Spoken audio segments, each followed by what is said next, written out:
시청자 여러분 안녕하십니까. 홍현종의 위디인 오늘 긴 설명이 필요 없는 분을 모셨습니다.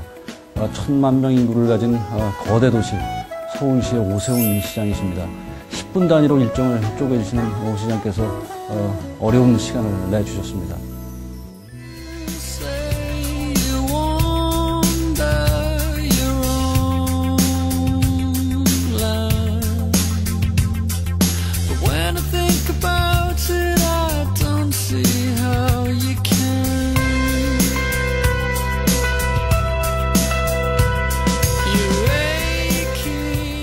오 시장님 반갑습니다. 예, 안녕하세요. 반갑습니다. 요즘 신종 플루 때문에 뭐 장안이 난리인데 괜찮으세요? 워낙 모임을 많이 다니시죠?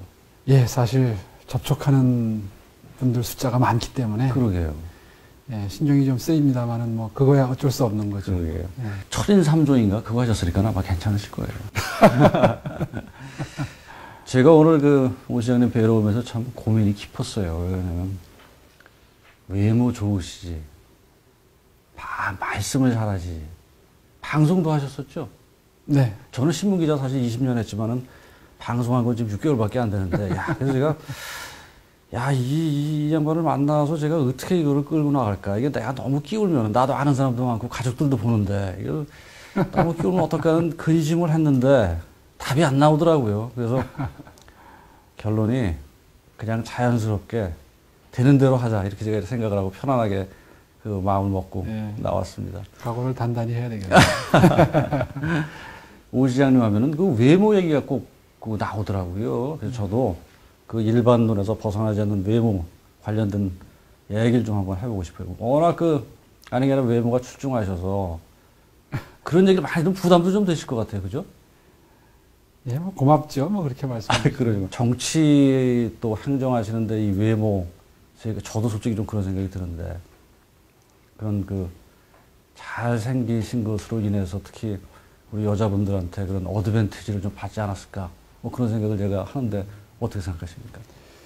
물론 뭐 인상이, 거부감이 없는 인상이 뭘 하든 도움이 되죠.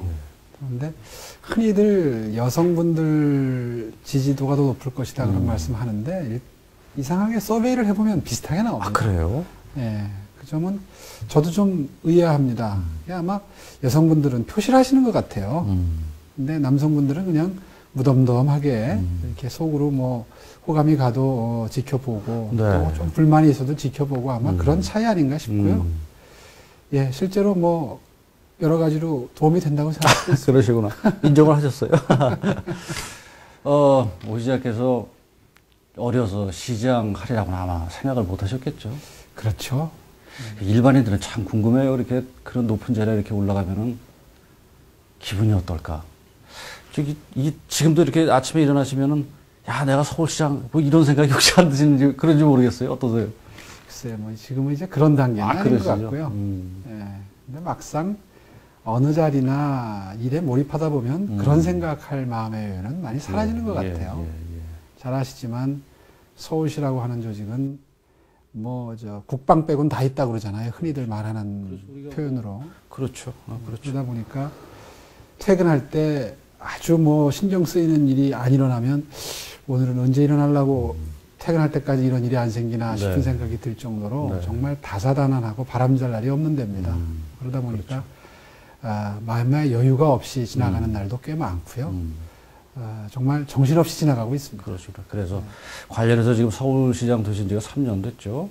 3년 하고도 이제 한 4개월이 넘어가네요. 그러시면은 임기가 얼마 안 남으셨죠? 한번 3년을 이렇게 돌아보시면서 임기 초에 마음 먹으셨던 거 지금 성취가 어느 정도인지 한번 스스로 한번 좀 평가를 해보신다면 어떨까요? 글쎄요, 그런 질문을 가끔 받는데, 제 스스로 느끼는 성취감이야, 이루 말할 수 없이 크죠.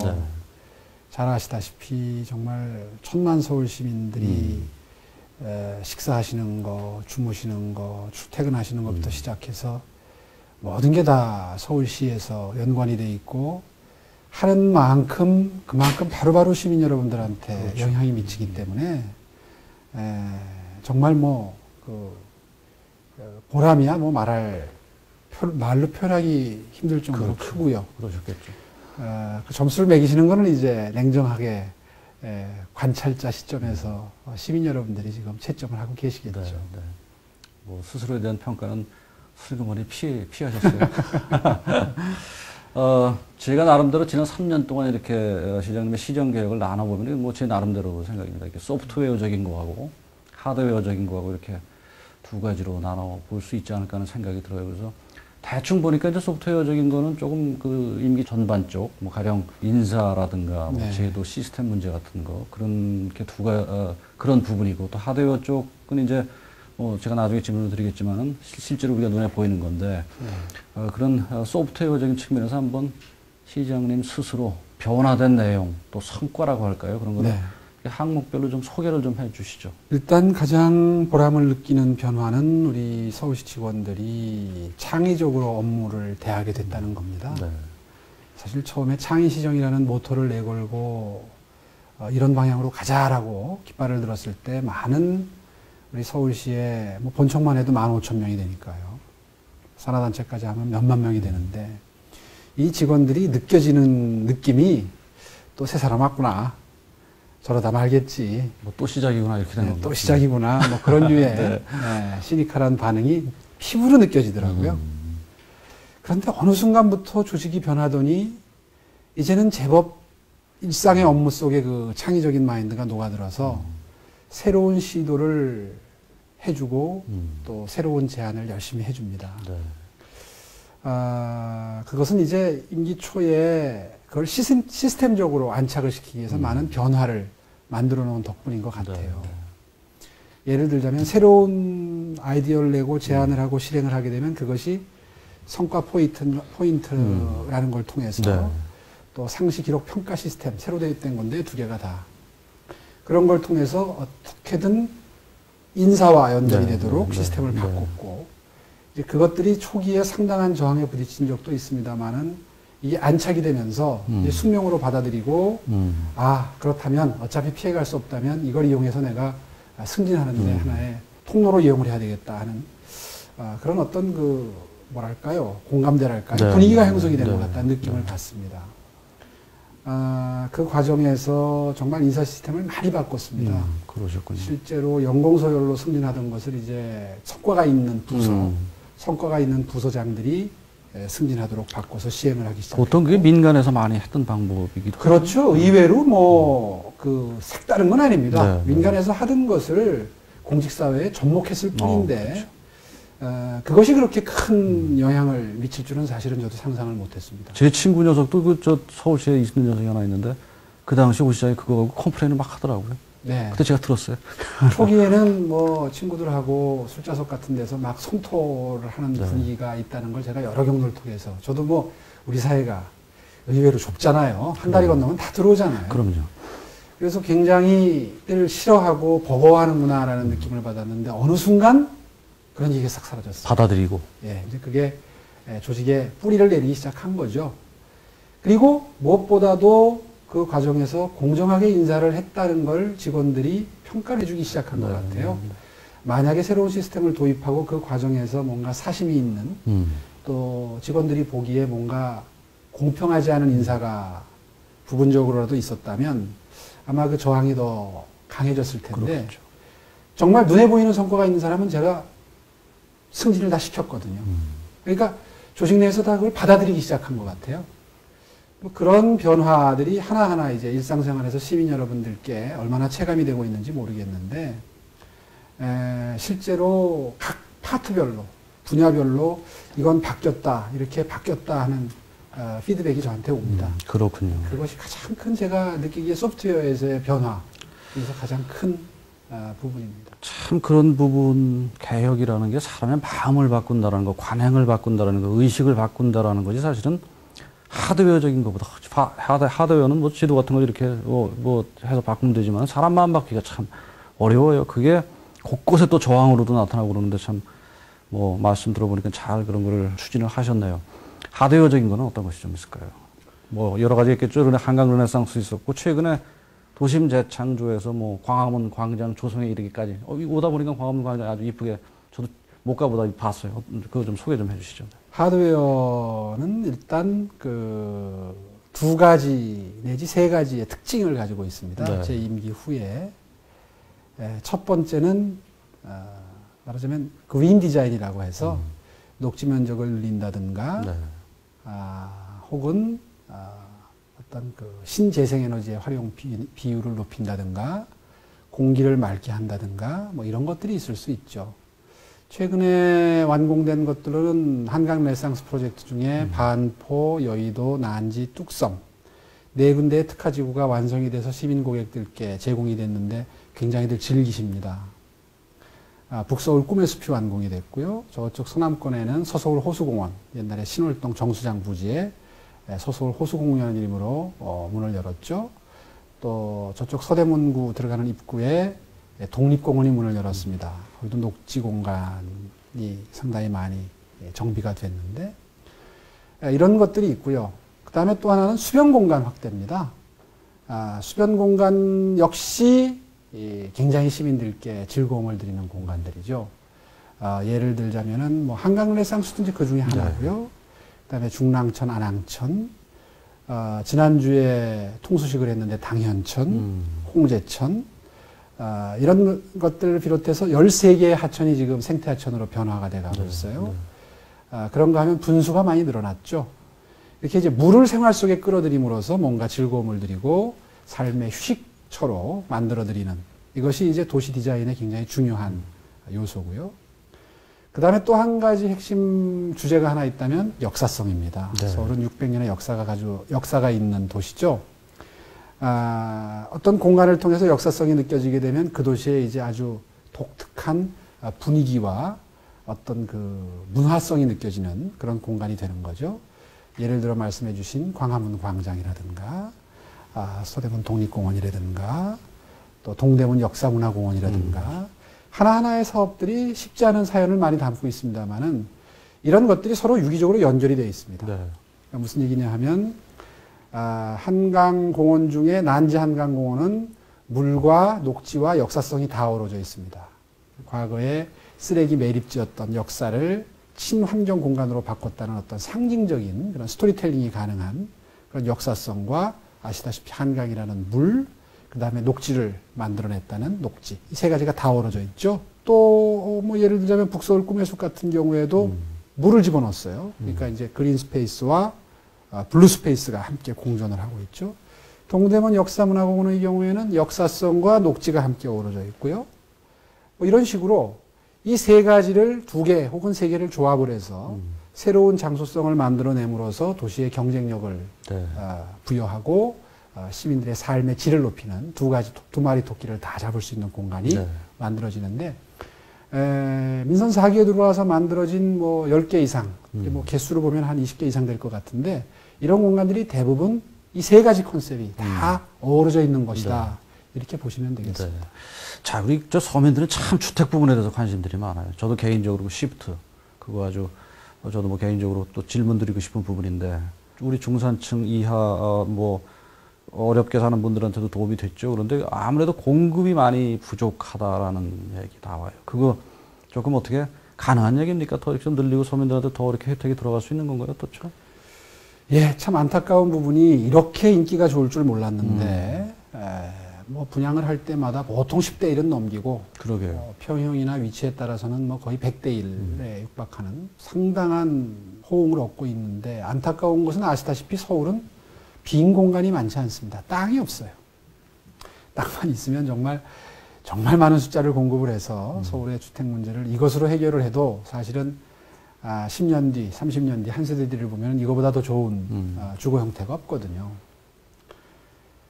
참 안타깝습니다. 아주 싼 가격에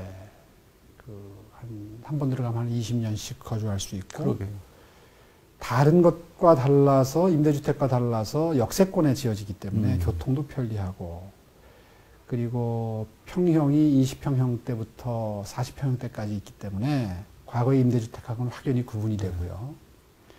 뭐 이런 여러 가지 장점이 있음에도 불구하고 많이 공급하지 못하는 게 정말 안타까워서 우리 주택국 직원들이 굉장히 머리를 짜내서 어떻게 하면 좀 더 많은 물량을 공급할 수 있을까를 연구를 한 결과 처음에는 저희가 직접 지어서 제공하는 건설형이 네. 주종을 이뤘는데 지금은 이제 군데군데 이루어진 여러 가지 역세권을 중심으로 한 재개발, 재건축 현장에 일정한 용적률 인센티브를 주고 그 반대급부로 받아낸 그러게요. 원가로 받아낸 매입형 이 주종을 이루도록 새로 추가를 했습니다. 물량을. 그래서 2018년까지 지금 현재 계산으로는 한 11만 가구 정도를 서울 시내에 공급할 수 있도록 지금 물량을 늘여놓긴 했습니다만은 적어도 제 욕심 같으면 그거 4-5배 정도를 공급해야 이른바 그 시프트를 도입하면서 내걸었던 집은 사는 것이 아니다 사는 곳이다라고 하는 주택의 어떤 컨셉의 패러다임 시프트를 만들어가는 그런 기능까지 할 수 있는 충분한 물량이 된다. 그래서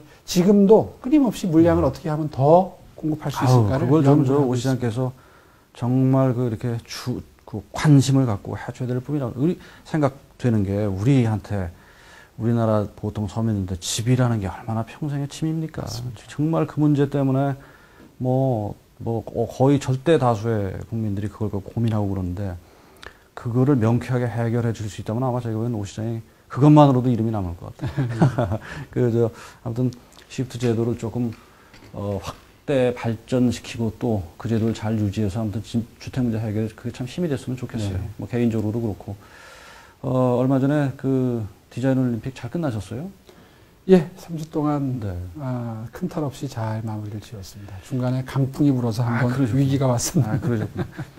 근데 2단계 디자인 발표가 나온 게 제가 내용을 조금 보니까 첫 번째 게 디자인 서울 가이드라인 제정돼 있고 서울 상징물 같은 것들 또 서울색 그런 게 이제 1단계로 우리가 규정을 한다면 2단계 디자인 정책은 어떤 차별화가 있을까요? 이렇게 생각하시면 됩니다. 1단계 2년을 설정했었는데 그 기간 동안은 이른바 어번 디자인이라고 그러죠. 공공 디자인에 조금 더 무게중심이 실려 있었다면 그제 준비 작업을 다 마치고 다 발진을 시켰습니다. 디자인 거리 서울 사업 비롯해서 여러 가지 사업들을 지금 발진시켜 놓은 상태에서 2기는 이제 산업 디자인으로 중점이 조금 옮겨온 거죠. 그래서 앞으로 21세기에 우리가 먹고 살 거리, 신성장 동력 산업 중에 가장 중요하다고 하는 디자인 산업을 서울시가 어떻게 나서서 좀 더 빠른 속도로 진작을 시켜서 우리의 경쟁력으로 삼느냐 하는데 초점을 맞춘 지원책에 대한 발표입니다. 네, 네. 그러니까 이제 우리나라의 디자인 기업들이 대부분 영세하잖아요. 그렇죠. 그래서 이 영세한 기업들을 이제 저리에 장기 융자를 한다든가 예를 들자면 또 서울에는 몇 군데에 이미 가능성을 보여주고 있는 디자인 센터, 허브가 있습니다. 예를 들자면 동대문 인근이라든가 홍대 앞이라든가 저기 구로 디지털 단지라든가 강남의 가로수길 인근이 이제 디자인 기업들이 모여서 어떤 그 시너지 효과를 내는 공간들인데 이런 곳들에 대한 지원을 확대를 해서 어떤 서울 디자인 산업 발전의 견인차로 삼겠다 하는 지원책을 발표한 거죠. 네, 그러셨구나. 아무튼 그렇게 그 서울시가 나의 의지, 나의 생각에 의해서 이렇게 바꿔져가는 모습을 이렇게 직접 보시고 그러면 아까 선생님 말씀대로 만족감 같은 거, 그런 그 자기 실현이라고 하나? 그런 게 느껴질 것 같아요. 굉장히 기분 좋으실 것 같아요. 그럼요. 굉장한 성취감을 느끼고요. 성취감, 그렇죠. 특히나 디자인 정책 같은 경우에는 이렇게 큰 호응이 단시간 내에 나타나고는 사실은 저도 처음에 시작하면서 예상을 못했습니다. 서울이 디자인 서울 총괄본부를 부시장급으로 만들면서 25개 자치구에 디자인 부서가 다 생겨났고요. 전 몇 년 걸릴 줄 알았거든요. 불과 1, 2년 만에. 그러니까 필요한 것을 말하자면 그 한창 그 필요성이 목젖에 와 있을 때 건드려줬다는 느낌을 받았어요. 또 16개 광역자치단체 중에 이 비슷한 유사한 부서를 거의 다 지금 따라오면서 만들고 있고 그런 모습을 보면서 우리 사회가 정말 발전을 수용하는 수용태세는 그 어느 나라보다도 잘 돼 있다 하는 생각도 느끼고요. 정말 보람을 느끼는 부분입니다. 네, 그렇군요. 자, 이제 우리가 조금 얘기를, 그 양지에서 조금 음지로, 음지라는 표현이 어떨지는 모르지만, 시정을 추진하는 과정에서 따르는 어떤 잡음, 논란, 그 부분을 그래도 짚어주고 넘어가는 게 옳은, 시청자들에 대한 옳은, 저일 것 같습니다. 인사 아까 시스템 바꾸는데도 여러 가지 비난, 여론 문제 얘기 나왔지만은 도시재개발, 주거환경 개선 부분에서 특히 마찰음이 많이 나왔죠. 제 나름대로 사실 용산 참사 문제도 그런 궤에 있는 문제고 그걸 제 나름대로 이렇게 나눠보니까 일단 먼저 지역 주민과의 마찰 문제가 있을 거고 그 다음에 이제 환경 문제가 따르겠죠. 그 다음에 그보다는 조금 일부 목소리긴 하지만 또 문화 유적 뭐 훼손 문제도 얘기가 나오더라고요. 그래서 일단 그 지역 주민과의 마찰 문제. 저기 이제 강변북로 제가 차로 이렇게 가다 보니까 오 시장님에 대해서 별로 듣기 거북한 얘기들이 이렇게 편수막으로 걸려 있더라고요. 근데 그런 문제들이 참 이게 해결이 안 되는 어려운 문제들이기도 한데 그런 문제들에서 어떻게 대처를 해 나가시는지를 좀 말씀을 해 주시죠. 예, 세상이 뭐 저항이 없는 변화를 만들어내겠다고 하면 그건 변화가 아니죠. 네. 어떤 일이든지 새로운 시도를 하게 되면 항상 저항이 따르고 반대가 따르고 그 과정에서 늘 반드시 겪어야 될 과정이라고 생각을 합니다. 네. 실제로 지금 예를 드신 몇 가지가 다 서울시의 아주 골치 아픈 현안이었었는데요. 지금 이제 어느 정도 주민 여러분들이 이해도 하시고 도와주는 상황으로 넘어온 것 같아요. 예를 들자면 지금 예를 드신 한강변에 네. 용산 국제업무지구를 만드는 과정에서 그 대림 성원 아파트 그 인근의 반대인데 국제업무지구를 만드는 계획이 발표가 되고 여러 가지 사업이 진행되는 과정에서 2년 정도를 사업에 동참해 주십사 설득을 드렸는데도 동참하기를 원하시지 않는 분들이 그 지역에 계셨어요. 그래서 그건 뭐 주민들이 동의율이 50%를 넘지 못하면 하고 싶어도 못하는 사업이거든요. 네. 그래서 2년 정도를 설득하다가 계속 그 거부하시는 분들이 많으셔서 그러면 빼드리겠다고 말씀을 드렸습니다. 빼드리겠다고 말씀을 드리고 얼마 지나지 않아서 동의율이 50%를 넘더군요. 그러니까 그 지역 주민의 대다수가 꼭 그 사업 대상에서 빠지는 걸 원치는 않았다는 판단이 들더라고요. 결과적으로 보면. 이제는 그 50%를 넘어서서 빼드리기도 힘들게 생겼습니다. 네. 50%가 넘어섰는데 현수막은 아직 그대로 걸려 있어요. 논리적으로 좀 모순된다는 생각은 드는데 여하튼 좀 부정적인 생각을 가진 분들이 아직도 좀 계십니다. 그래서 이 사업이 워낙 그 롱텀 베이스의 사업이기 네. 때문에 꾸준히 그 필요성이나 동참하셨을 때 생기는 이익, 특히 재산적인 이익을 비롯한 여러 가지 갈 수 있는 혜택에 대해서 설득을 드려야 될 입장이 네. 이제 돼버렸고요. 역사 문화 유적에 대한 언급을 해주셨는데 오해 기인한 바가 많습니다. 네. 실제로 이제 그 논쟁이 가장 첨예하게 붙었던 사안이 아까 잠깐 언급을 했던 동대문 역사문화공원. 그거를 말씀하시는 분 중에 그 시장께서 좀 문화에 대한 어떤 철학 구제를 뭐 이렇게까지 얘기하는 분이 사실 있더라고요. 글쎄요. 근데 그 점은 뭐 충분한 토론이 진행이 되면 서로 이해를 할 수 있다고 네, 생각하는데 네. 당시에 동대문 운동장, 야구장, 축구장을 허무는 과정에서 그것이 이제 그 일제 시대 때 네. 제국주의의 어떤 그 상징처럼 네. 만들어진 것인데 오욕의 역사도 역사다. 근대 체육의 또 역사를 담고 있다. 뭐 이런 주장을 펴면서 이제 반대를 하셨던 거거든요. 근데 그건 충분히 토론의 가치가 있는 것이 저희들이 구체적으로 그 두 개를 허물어내고 역사문화공원을 만들며 있어서 무엇이 나올지는 정확히 알지 못했지만 최소한 성곽은 글로 지나간다는 건 알고 있었습니다. 그래서 애초에 설계할 때 설계 공모를 할 때부터 이미 성곽을 복원하는 그 설계안이 들어가 있었을 정도로 예측을 했었거든요. 뭐 600년 전의 역사가 오히려 역사성으로 보면 더 가치 있는 역사라고 볼 수도 있죠. 뭐 충분히 논쟁의 여지가 있는 부분이었고요. 그런데 다행인지 불행인지 성곽은 뿌리가 아주 잘 보존이 돼서 복원이 됐고 그 근처에 하도감 터라든가 치라든가 네. 이간수문 같은 것들이 흔적이 그대로 복원이 돼서 바로 그 미천을 오히려 장점으로 살린 그런 그 동대문 역사문화공원으로 이름을 바꾸면서 그것을 최대한 돋보이도록 하는 역사성이 돋보이도록 하는 그런 공간으로 바꾸어서 아예 시민들께 어떤 역사성을 그 아주 자부심을 가질 수 있는 그런 공간으로 만들었거든요.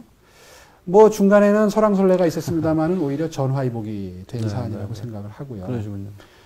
땅을 파보기 전에야 그 밑에서 뭐가 나올지 사실 100% 하는 건 불가능한 일이었거니와 저는 뭐 그 결과론적으로는 굉장히 그 바람직한 방향으로 끝났다 이렇게 생각을 합니다.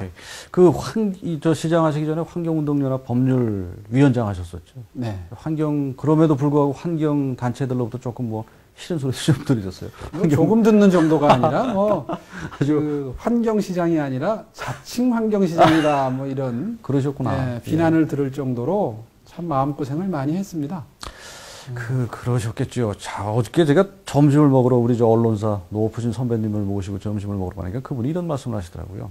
어느 숲길을 가는데, 야, 우리나라 홍장, 우리나라 이 숲이 그럭저럭 이 자연 환경이 그럭저럭 괜찮은 나라인데, 이거 파괴하는데 우리 정부가 탁월한 그 재주를 가졌다. 이렇게까지 말씀을 하시더라고요. 이게 참, 개발과 환경 파괴, 또 소위 그 디자인과 다소 또 시민한테 주는 불편, 이 상충되는 명제, 이 두 프로젝트 사이에 접점을 찾는다라는 게 그게 참 행정의 어떤 그 묘수 같은 걸 텐데, 그런 부분을 어떻게 참 조화시켜 나갈까의 부분이 그것이 아마 제가 보기엔 참 행정 능력 같아요. 그런 부분에 대해서 좀, 시장님이 좀 설명을 좀 해주시죠. 예, 마침 지난주에 서울시의 녹색시민위원회라는 것이 이제 1년을 결산하는 모임이 열렸습니다. 그 자리에는 정말 뭐 표현이 적절할지 모르겠습니다만 저는 아주 환경만 최고의 가치를 둔 분들을 이제 환경 원리주의자분들이라고 좀 표현을 하는데, 환경 원리주의자 재밌네요. 말이 예. 그런 분부터 시작을 해서 환경을 적절히 잘 활용하는 것이 사람에게 도움이 된다라는 가치관을 가진 분까지 아주 골고루 분포되어 좀 원리자에 비해서 실용적인 분들이죠, 그는. 그런 분들이 뭐 100명 정도 이렇게 구성이 되어 있는 아주 그 자문을 활발히 해주시는 위원회인데요. 그 위원회에서 이제 한 분씩 마이크가 돌아가면서 말씀을 해주시는데, 뭐 아주 시니컬하고 공격적인 말씀을 하는 분부터 시작해서 상당히 호의적인 평가를 해주시는 분까지 지난 3년 동안의 서울시의 일을, 그런 분들을 쭉 말씀이 이렇게 흘러가는 걸 들으면서 참 많은 상념이 교차했습니다. 마지막에 이제 저한테 발언 기회를 주시더라고요. 다 듣고 어떻게 생각하느냐, 이제 반성을 하라는 뜻이겠죠. 제가 그 자리에서 그런 말씀을 드렸습니다. 저도 한때 환경단체에 몸을 담고 있었던 사람으로서 참 죄인이 됐다고 생각을 한다 하는 말씀을 드리면서, 참 그때가 제가 그립습니다 하는 말씀을 드렸어요. 그때는 환경 한 가지만 생각하면 됐었거든요. 속이 편하셨죠. 그럼요. 아주 뭐 굉장히 논리정연할 수 있고, 그럼요. 굉장히 떳떳할 수 있죠. 그거 이해갑니다. 무슨 말씀인지. 그런데 국회의원이 되고 나니까 한 서너 가지 조건이나 여건을 동시에 고려를 해야 되는 입장이 되더라고요. 예산도 생각해야 되고, 이제 또 시민분들이 좀 더 편리하게 이용할 수 있는 어떤 그런 공간도 만들어 드려야 되고, 뭐 이런 이제 몇 가지를 종합적으로 고려해야 되는 입장이 되더니, 시장이 되고 나니까 아까 말씀드린 대로 국방 빼고는 다 했다 그러는 서울시장이 되고 나니까 이건 뭐 고려해야 될 사항들이 10가지, 20가지가 더 넘어요. 그런 말씀을 서로 또 부딪히는 문제들, 그죠? 그렇죠. 이해관계가 다 상반되고 부딪히죠. 그러니까 이해관계의 충돌을 조정하는 게 행정의 요체라고 본다면, 서울시장은 여러분들께는 죄인이 될 수밖에 없다. 그러나 아마도 여러분들이 위원회에 참여를 하시면서 서울시의 행정을 시민의 입장에서 볼 때보다는 조금 더 주체의 입장에서 보시기 시작하셨을 거다. 뭐 이런 말씀을 드렸는데, 여하튼간에 저는 이렇게 생각을 합니다. 모든 일이 이상과 현실이 괴리가 있죠. 근데 뭐 정말 한강변만 하더라도 시멘트를 100% 걷어내고 전부 풀밭과 나무만 심으면 얼마나 좋은 생태계가 되겠어요. 그러나 현실적으로는 그렇지 않죠. 주말이면 그곳을 걸리고 싶어 하는 분들도 계시고, 자전거를 타고 싶어 하시는 분들도 계시고, 거기서 그래도 컵라면이라도 이렇게 먹으면서 커피 한잔 하면서 한강을 즐기시고 싶은 분들도 계시거든요. 그것을 어떻게 조화를 만들어내느냐 하는 게 행정이 해야지 될 일인데, 그런 점에서 좀 이해를 해주셨으면 좋겠다. 뭐 이렇게 말씀을 드린 기억이 납니다. 결국에는 행정이라고 하는 것은 최대 다수의 최대 행복을 만들어내기 위한 절충과 논의의 과정인 것 같아요. 그럼요. 그런 균형 감각을 또 제대로 갖춘 분이 행정 능력이 있는 분으로 우리가 얘기할 수 있는 거고요. 어느 한쪽에 치우칠 수 없죠. 그죠? 합리적으로 그 절충점을 찾아가지고 소위 그 피해를 양쪽 그걸 최소화하는 방향으로, 그리고 또 좋은 거는 최대화하는 방향으로, 극대화시키는 방향으로 접점을 찾아가는 과정이, 그것이 아까 오 시장 말씀하신 대로 행정의 어떤 과정 같은 건데, 아무튼 뭐 참 그 말에는 공감이 갑니다. 환경단체 있을 때 시민일 때 입장과 시장에 섰을 때 입장 달라질 수는 있겠죠. 그렇지만 어쨌든 또 각자의 주장들도 다 나름대로 타당성이 있어요. 맞습니다. 그럼요. 뭐 환경단체는 환경단체대로 또 실제로 또 그런 부분들이 말씀드린 환경 파괴 문제가 또 굉장히 중요한 문제이기도 하고요. 자, 그 도심 재개발 문제에 관해서 제 개인적으로 또 좀 관심이 있는 부분이기도 하고, 이거 꼭 짚고 넘어갈 부분이 지금 도심 재개발하면서 자꾸 거주민과의 마찰의 근본 원인에 대한 진단을 아주 시장님이 명쾌하게 제가 보기엔 짚어주신 부분이 하나 있더라고요. 왜냐하면 그게 그 민간 이익의 프로세스로서 이게 진행이 된 과거의 어떤 사례. 그러다 보니까는 이게 그냥 그 어떤 집단이기주의, 또 민간은 민간대로 억울하기도 하고, 그거를 공공이 개입을 해서 해결을 해야 된다는 주장을 하셨었죠. 그 부분을 좀 시장님 좀 설명을 해주세요. 예, 그 용산 사태를 계기로 해서 저희가 과거를 돌아보니까요. 네. 이번 기회에 꼭 손을 보고 넘어가야 될 제도적인 보완점이 있었습니다. 뭐냐 하면 기존의 재개발 재건축 시스템에는 여러 가지 먹이사슬이 민간 기업의 이윤을 창출하고 그곳의 땅 주인이나 집주인들이 그 재개발 재건축 과정을 통해서 뭔가 재산적인 증식 효과를 거두는 이런 부분이 그동안의 어떤 그 흐름의 과정에서 굉장히 중요한 어떤 바탕을 이루고 있었습니다. 그래서 제가 저희 주택국에 주문을 했던 것이 우리 한번 되돌아보고 반성을 해보자. 과연 공무원들이 제 역할을 그동안 다 했는가. 혹시 지나치게 민원에 휘둘릴 게 염려가 돼서 공공에서 적절히 개입해야 될 부분을 민간에게 너무 자유방임을 해둔 건 아닌가. 일종의 방기를 한 거다. 그렇죠. 책임을 방기한 점은 없는가. 그 책임의 방기 때문에 생긴 서민들에 대한 손해는 없었는가. 어려움은 없었는가. 굉장히 중요한 포인트입니다. 예. 결국 간단명료하게 정리를 하자면 땅 주인이나 집주인의 재산 증식에 기여를 하기 위해서 저소득층들이 필요 이상으로 희생된 측면은 없는가를 한번 들여다보자. 그 결과 나온 것이 공공관리 시스템입니다. 용산 문제가 불거지고 난 다음에 뭐 세입자를 직접적으로 경제적인 이익을 주기 위한 여러 가지 논의가 제기가 됐다가 그것이 나올 수 있는 또 다른 부작용들이 염려가 돼서 예를 들자면 세입자들에게 지나치게 직접적인 혜택을 드리게 되면 이제 그것을 노리고 또 들어오는 분들 숫자가 늘어날 수밖에 없는 그렇죠. 것이 네. 사유 재산 질서 하에서의 자유시장 경제 질서 하에서의 자연스러운 부작용이거든요. 이제 그런 것 때문에 직접적인 혜택을 드리긴 힘들지만 공공이 관여함으로써 만약에 코스트를 내릴 수 있다면 비용을 절감할 수 있는 부분이 있다면 그것은 분명히 간접적으로 세입자들에게도 또 지주들에게도 돌아갈 수가 있는 것이고 그것이 가장 바람직한 해법 아니겠느냐. 여기에 공감대가 모아졌습니다. 그래서 공공관리 시스템을 도입하기로 했고 지금 이제 시범 사업을 몇 군데서 하고 있는데 상당히 좌충우돌하면서도 하나의 이제 시행착오 과정을 통해서 새로운 모델 케이스가 만들어져 가고 있어요. 뭐 그걸로 근본적인 해결이 될지는 저도 잘 모르겠지만 아무튼 좋은 발상에서 참 그 시작된 제도가 아닌가라는 생각이 듭니다. 예. 자, 오 시장님에 관한 자료를 제가 쭉 봤더니 수리의 신설을 굉장히 어렵게 지내셨다. 그런 얘기 제가 들었어요. 저 서울 시내 옛날에 강북 지역은 안 살아본 것이 없습니다. 거의 다 살아봤죠. 그래서 드리는 질문인데, 소위 그 서울형 복지 문제가 이거 저 굉장히 개인적으로도 관심이 있는 문제예요. 다른 건 차치하고 오늘 인터뷰도 길지 못하니까 특히 그 저소득층 문제를 오 시장님처럼 정말 어렵게 수유리의 달동네에서 살아본 분이라면은 뭔가 좀 있지 않을까라는 기대감으로 제가 질문을 좀 드립니다. 예, 실제로 지금 이른바 서울형 복지라고 이름 붙여진 그래도 서울형이라고 이름을 붙이자면 뭔가 차별화되는 기존의 복지정책 내지는 다른 지방과 차별화되는 요소가 있어야 될 거다. 서울형이라고 붙였기 때문에 그렇죠.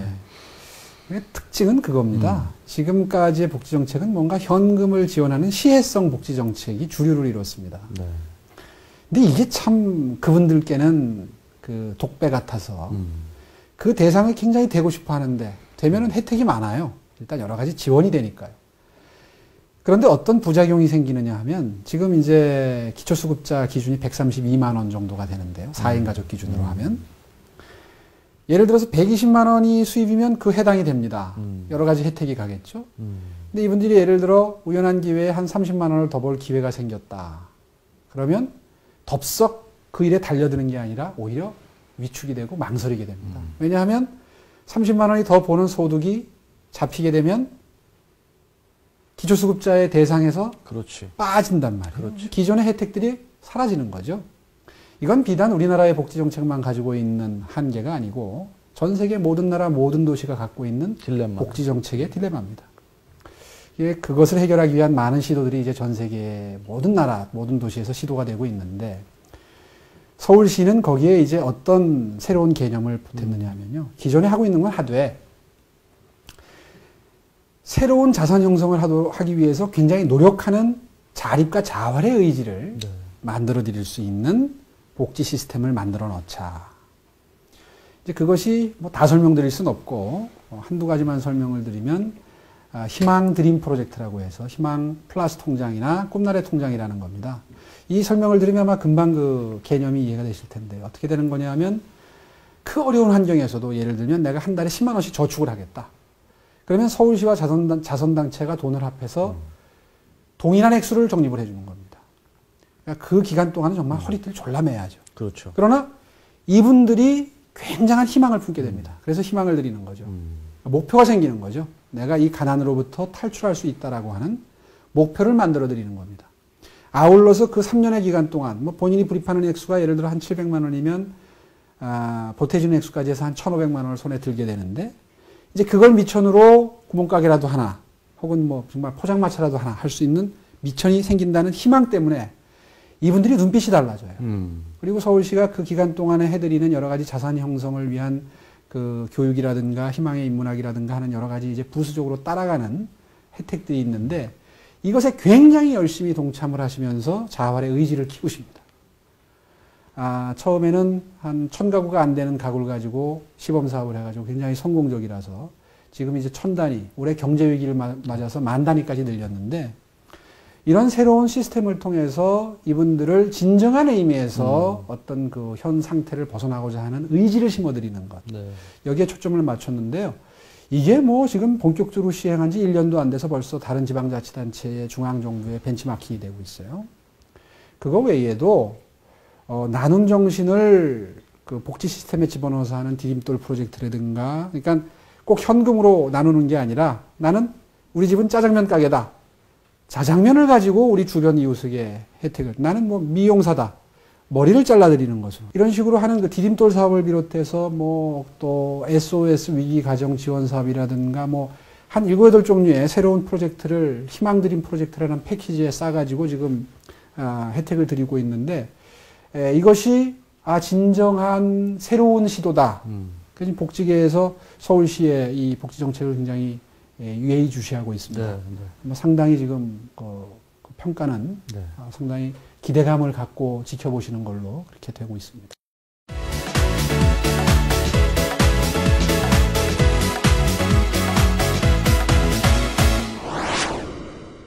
자, 시장님 이제 뭐 임기가 사실은 그 막바지로 치닫고 있는데 남은 시간 또 혹시 한 번 더 하신다면은 서울시를 이런 부분을 더 내가 한번 중점적으로 바꿔보겠다는 부분 또 그리고 그렇게 해서 서울을 어떤 모습으로 만들고 싶으세요? 제가 꿈꾸는 서울은 이런 모습입니다.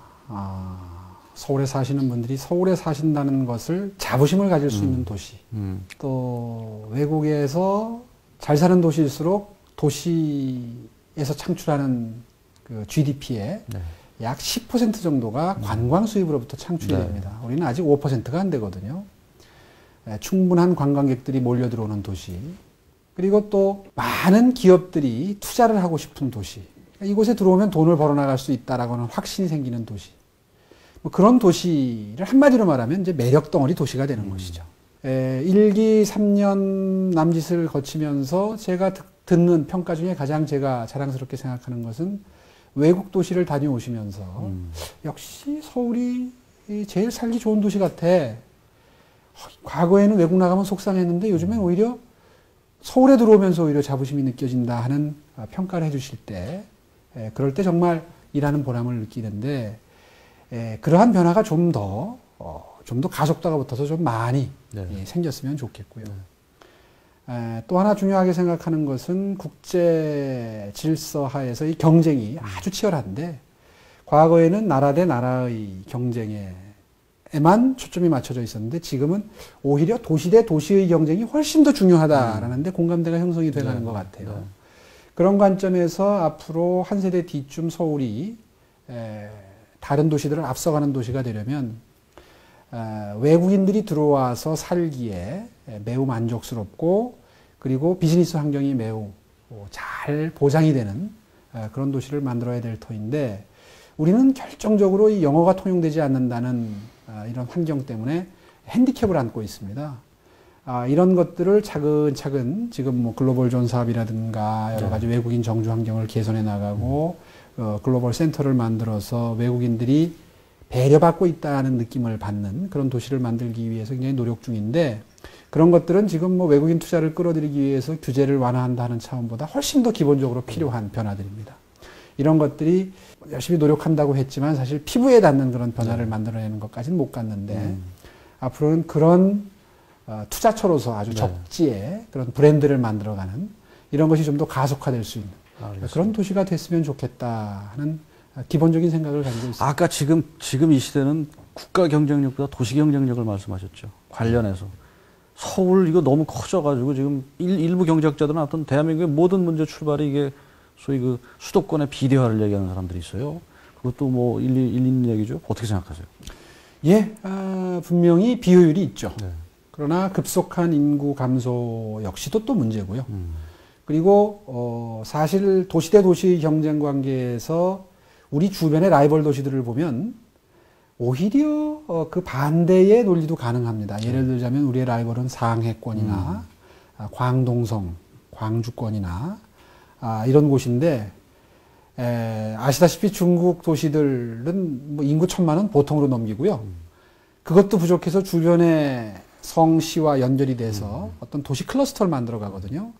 상해는 옆에 강서성과 또 밑에 광주시는 옆에 홍콩이나 마카오와 이렇게 연결이 되면서 등치를 불려가고 있습니다. 그런 의미에서 보면 서울, 경기, 인천이 오히려 힘을 합해서 그런 곳과 대응하기 위한 어떤 그 규모의 경제를 만들어가는 더군다나 21세기는 창조산업, 강성산업이 이제 산업발전 단계로 보면 앞으로 경제발전을 견인해 나갈 텐데 그 단계에서 필요한 경쟁력을 만들어내는데 꼭 필요한 인프라스트럭처가 어느 정도 인구가 보장이 돼야, 숫자가 보장이 돼야 경쟁력을 가지는 부분도 분명히 있거든요. 네. 특히나 앞으로 미래 도시에서 경제에 활력을 주기 위해서는 뭐 컬처노믹스라는 표현도 쓰는데 네. 어떤 문화적인 역량, 동북아의 문화예술의 허브로서의 브랜드를 만들어내야 비로소 네. 먹거리를 말하자면 경제를 활성화시킬 수 있는 그런 기반이 조성이 되는데 이런 것들은 일정 규모를 갖추지 않으면 쉽지 않은 그런 측면이 있습니다. 그렇기 때문에 그런 것들을 어떤 뭐 일도양단적으로 어떤 기존의 어떤 선입견에 의해서 재단을 한다기보다도 앞으로 끊임없는 토론을 통해서 무엇이 가장 그 바람직한 우리들의 미천인지를 논의를 통해서 공감대를 만들어 가야 될 필요가 있다고 생각합니다. 알겠습니다. 오 시장께서 나 껄끄러운 질문을 하나 하려고. 네. 시장 재선을 도전하신다라는 건 뭐 이미 뉴스가 아니죠. 그건 뭐 다 합니다. 그런 의사를 일찌감치도 밝히셨고, 제가 개인적으로 왜 오 시장께서 이거를 이렇게 공개적으로 이렇게 밝히시고 재선을 하실까 생각을 해보니까 그냥 속된 개념으로 이분이 이렇게 한 번 더 해서 좀 다 다져놓고 그 다음에 안전하게 이렇게 대권 도전을 하려고 하는 그런 생각으로 하신 게 아니라는 의심을 제가 잠깐 했었어요. 어떠신지. 글쎄요. 오늘 인터뷰 과정에서 저의 서울시에 대한 열정이 어느 정도 드러나 보였는지 모르겠는데요. 네. 많은 분들이 제 눈빛을 보면서 그런 평가를 해주시는 분들이 계세요. 저 사람 미쳤다. 일에 미쳤다. 서울을 바꿔내는데 미쳐있다라는 평가를 해주신 분들이 계시는데요. 전 정말 그런 그 분들의 평가를 받을 때마다 정말 고맙다는 생각을 합니다. 전 사실 세간의 기준, 그러니까 뭐 서울시장을 다음 스텝을 가기 위한 어떤 그 단계로 생각하는 것은 세간의 평가일 뿐이고, 저는 지난 3년 몇 개월 동안 잠자는 시간 외에는 정말 서울을 바꿔내고 서울을 살만한 곳으로 만들고 경쟁 상태에 돌입한 도시들 간의 이 경쟁에서 좀 더 앞서가게 하는데 사실 미쳐 있었거든요.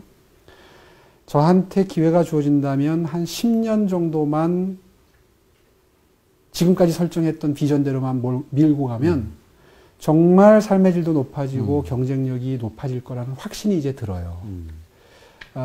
그런 생각 때문에 앞뒤 안 가리고 사실 임기 초기에 한 번 더 하겠다는 얘기를 하기 시작했거든요. 사실 잘 아시지만 정치인들은 애매모호하게 처신하는 게 유리합니다. 아, 그럼요. 뭐 대권도 갈 수 있을 것처럼 뭐 재선도 할 수 있을 것처럼 적당히 무게중심을 왔다 갔다 하는 게 훨씬 도움이 됨에도 불구하고 저는 그런 길을 택하지 않았습니다. 전 정말 서울을 바꾸는데 말하자면 미쳐 있습니다. 그런 마음에서 여러 정치적인 고려 요소가 있음에도 불구하고 의식하지 않고 드렸던 말씀이다. 네. 이렇게 말씀을 드리고 싶고요. 정말 믿거나 말거나 전 그렇습니다.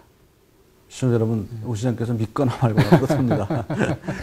자, 지금 어쨌든 시대가 경제 우위 시대, 경제 가치라는 것이 모든 것을 앞서가죠. 근데 우리 오 시장님 하면은 정치하고 문화 쪽에서는 뭐 일가견이 있다라는 거를 평가를 해요. 그런데 과연 경제 전문가로서 오세훈 시장이 경제를 얼마나 아느냐, 경제적인 지식이 얼마나 될까라는 거에 대해서는 갸우뚱한 사람도 있어요. 네. 스스로 어느 정도 경제적 식견이 있다고 생각하십니까? 글쎄요, 뭐 공부라는 게 끝이 없죠. 네. 또 사람이 어떻게 모든 영역에서 다 정통할 수 있겠습니까? 그러나 그런 평가에 대해서는 조금 억울한 것이 방금 전에도 제가 말씀을 드렸던 것처럼 제가 시장이 되고 난 다음에 우리 사회에 화두로 등장한 새로운 단어가 있다면 컬처노믹스, 디자이노믹스 이런 것들입니다. 실제로 문화나 디자인이 가진 고유의 기능이 있죠. 그러나 그 중에서 가장 중요한 기능이 이제 21세기에는 경제에 영향을 미치는, 경제 발전에 영향을 미치는 영역이거든요. 따로 떨어져 있지 않죠. 그렇죠. 모든 게 다 연결이 되어 있습니다. 불과 5, 6년 전만 하더라도요. 저탄소 녹색 성장이라는 어휘가 가능했습니까? 오히려 환경을 떠올리면 개발과 정반대의 대칭이 되는 개념으로 받아들였던 시절이 불과 2, 3년 전, 3, 4년 전의 일입니다. 그런데 신정부 들어서 지금 환경과 경제가 함께 가고 있어요. 전 감히 자부하건대 제 취임 이후에 문화와 경제가 같이 가고 있다고 생각합니다. 제 취임 이후에 신성장 동력 산업을 3년 전에 선정을 했는데요. 대부분이 창조 산업으로 분류가 되는 디자인 산업, 패션 산업, 디지털 콘텐츠 산업, 관광 산업, 또 뭐 R&D, 뭐 금융, 유통, 보험과 같은 비즈니스 서비스 업종들을 선정을 해서 지금 많은 투자를 시작을 했거든요. 이러한 것들이 과연 다 경제에 대한 식견과 문화에 대한 식견과 환경에 대한 식견 내지는 다른 것들이 다 이게 떨어져 있는 것이냐. 아까 말씀드린 대로 복지에 대한 저의 철학이 경제와 떨어져 있는 것이냐. 전 그건 아니라고 생각을 합니다. 네. 뭐 그런 의미에서 서울시가 설정한 비전에 많은 오피니언 리더분들이 동의해 주시는 걸 보면 서울시가 설정한 목표나 비전이 그리 틀린 방향은 아니다. 네. 오히려 21세기를 내다보고 미리 이슈를 비전을 선점하고 리딩해 나가는 그런 리딩 도시로서의 위상을 국제적으로도 인정받는 단계에 있는 것 아니냐. 네. 뭐 그렇게 감히 주장을 알겠습니다. 한번 해봅니다. 평가는 알겠습니다. 관전자의 몫이죠. 그 정치도 하셨고 행정도 하셨고 그냥 우리 오 시장님한테 갑자기 떠올라서 제가 질문을 좀 드리고 싶은 게 이 정치 가치라는 것도 시대에 따라 달라지죠. 박정희 대통령 시대에 또 추구하고는 정치 가치가 다르고 지금 이 시대, 지금 21세기 이 시대에 대한민국 정치가 덜 시끄러운데 정치인의 덕목으로서 가장 우선시해야 될 가치가 뭐라고 생각하세요? 참 어려운 질문인데요. 여러 가지 덕목을 동시에 고루고루 비중을 두고 추진할 수 있어야 사실은 좋은 정치인데요. 꼭 한 가지만 예로 들자면 저는 이제는 필요한 게 소프트 파워라고 생각합니다. 오늘은 사실은 처음에 질문을 조금 하신 듯 하다가 그냥 하드웨어 쪽으로 넘어갔는데 실제로 제 임기 중에 수많은 히트 상품 중에서 소프트웨어 히트 상품들이 정책 상품들이 더 많습니다. 예를 들면 120이라든지 뭐 쉬프트라든지 뭐 청렴도 관계된 변화라든지 아까 말씀드린 창의 시정으로부터 파생돼 나온 여러 가지 시간이 없어 아까 그 얘기를 자세히 다 못했어요. 예, 뭐 그건 또 나중에 그 충분한 시간을 만들죠. 주시면은 뭐 드리고 싶은 말씀이 많은데 이 국민소득이 2만 달러를 넘어가고 이제 3만 달러, 5만 달러 진정한 의미에서의 삶의 질 말하자면 행복도로서 측정하는 그런 그 가치가 중요한 시절이 되면 이른바 소프트 파워가 가지고 있는 가치가 굉장히 커지죠. 네. 그런 의미에서 소프트 파워에 대한 어떤 그 비전이랄까요, 열정이랄까요, 이런 것을 정책에 녹여낼 수 있는 그런 스펙이 굉장히 점점 더 중요해지지 않을까, 뭐 그런 생각을 한번 해봅니다. 알겠습니다. 언젠가 인터뷰를 제가 또 시장님 보니까는 스스로 또 주변에서의 평가를 조금 그 이미지죠. 평가라기보다도 그 이미지를 이렇게 모범생, 전형적인 모범생의 좀 새님 같은 그런 스타일이다라는 평가가 일반에 있다라는 얘기를 제가 들었어요. 정치라는 게 말이죠. 구조적으로 이게 약간의 그 거짓말을 동반하는 어떤 동반할 수밖에 없는 프로세스라는 측면이 있는 것 같아요. 유권자들한테 던질 수밖에 없는 공약 중에서는 반드시 지키지 못하는 게 나오고 그것도 합리화시켜야 되고 정적 비난하고 그죠? 그런 그 소위 그 수컷 성향의 그런 게 정치 풍토인데 그런 샌님 같은 오세훈 시장께서 과연 그런 정치적 그 뭐라고 할까요? 그 적성이 있으신지 스스로 성격을 한번 좀 말씀해 주세요. 글쎄요. 솔직히 말씀을 드리면, 저희 집사람이 제가 처음에 정치 시작하겠다고 할 때 말렸던 이유도 그겁니다. 그러니까 당신은 절대로 성공 못할 것이다. 그래서 내가 왜 그러냐, 이유를 물어보니까 얼굴에 다 써 있다. 좋으면 좋다고 써 있고, 싫으면 싫다고 얼굴에 써 있다. 그런 사람이 어떻게 정치를 하느냐. 포커페이스가 못 된다 이거구나. 예, 그렇죠. 그 말을 듣고 제가 그때 그런 생각을 했어요. 제가 뭐 정치를 시작하는 이유가 정치적인 거물이 되기 위해서 정치하는 거 아니었거든요. 네. 정말 TV 토론 사회자를 보면서 느꼈던 갈증, 또 시민단체 활동을 하면서 느꼈던 갈증, 네. 늘 관전자의 입장, 늘 코멘트를 하는 입장, 뭔가 말로 해야 되는 입장이 사실은 굉장히 갈증이 느껴졌던 거죠. 그래서 제가 들어가서 하면 이런 걸 할 수 있을 텐데라고 하는 욕구 때문에 참여를 하는 거였기 때문에 사실 그런 코멘트에 별로 그렇게 가슴이 아프거나 의식이 되질 않았었어요. 정치인으로 성공을 못하면 평범하게 직장인으로 돌아오는 것이 보편적인 가치인 것이지. 뭐 그렇게 생각하는 건 저는 사실은 믿으실지 모르지만 지금 생각도 마찬가지입니다. 제가 세상에 맞추긴 쉽지 않아요. 네. 어떻게 사람이 바뀌겠어요. 저도 이제 1, 2년 있으면 이제 50줄에 들어가는데 40세만 넘어도 사람이 바뀌기는 쉽지 않다 그러잖아요. 만약에 저 같은 스타일을 원하는 세상이 오면 제가 좀 더 일을 할 수 있겠죠. 그러나 저 같은 스타일의 유형의 정치인이 필요 없는 세상이라면 뭐 제가 하고 싶어도 더 이상 일을 못하는 상황이 올지도 모른다는 생각을 합니다. 묵묵히 그냥 일하는 재미에 정치한다고 보시면 됩니다. 자, 오랜 우리 오 시장님 모시고 시청자 여러분 아주 재미있고 그리고 또 관심 가는 말씀을 들었습니다. 아무튼 끝으로 오 시장님한테 좀 부탁을 드리고 싶은 게 정치인들이 참 어려운 시절을 겪은 분들조차도 이게 권력을 잡으면 조금 달라지는 경향이 있어요. 오 시장님은 부디 수유리 살 때 기억을 잊어버리지 마시고 우리 저소득층 좀 어렵죠.